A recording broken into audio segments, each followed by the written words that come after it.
All right, welcome back. We've got our camera pointed downtown, which you would know if we could see it. Normally we'd be able to, but that fog thickening up very quickly right now in Fargo. Let's take a look at those current conditions. 35 degrees, 32 degrees in Moorhead. It feels like 27 when you factor in that light wind out of the north at 10 miles per hour. For Grand Forks, 31 degrees, feels like 22.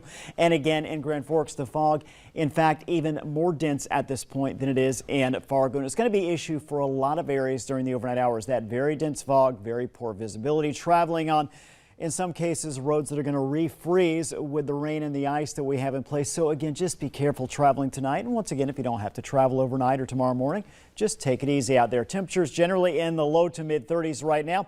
Just a quick look at our satellite radar. Great news here. Sky is clearing.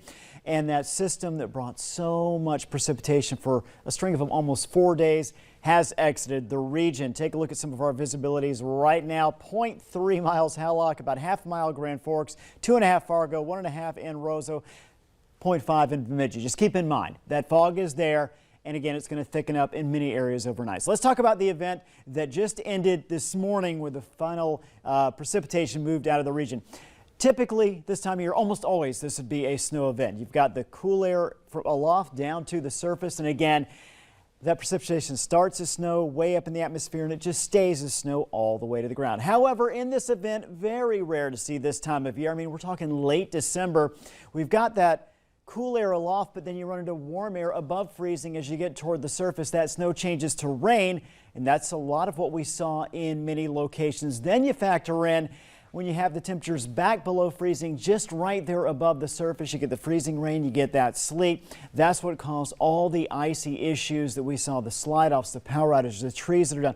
All of those things can be attributed to this thin layer of cold air right at the surface, causing that freezing of the rain, along with some of the sleet and snow mixed in. Now let's get to the flood warnings. We've got 3 specific areas we're looking at. Red River, 2 of those locations. Fargo, cresting Sunday at 21 feet, so minor flooding.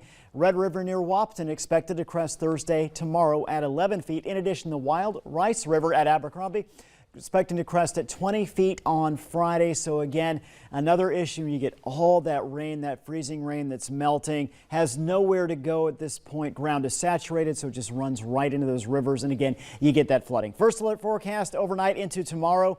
Temperature is going to stay in the upper 20s to mid 30s out there during the day. I think most areas will lose the fog eventually, but I think a good portion of the morning hours and even early afternoon, some areas are going to hang on to that dense fog. Highs tomorrow, upper 20s again to mid 30s. The farther west and north you are, the more sunshine you're going to see throughout the day. 11-day planner. Some good news right away. Look at the next 11 days. When do we have our next round of good precipitation? Well, it's beyond next Sunday, so that's great news. Meanwhile, New Year's Eve, New Year's Day this weekend, mostly cloudy Saturday and Sunday, highs in the mid-20s.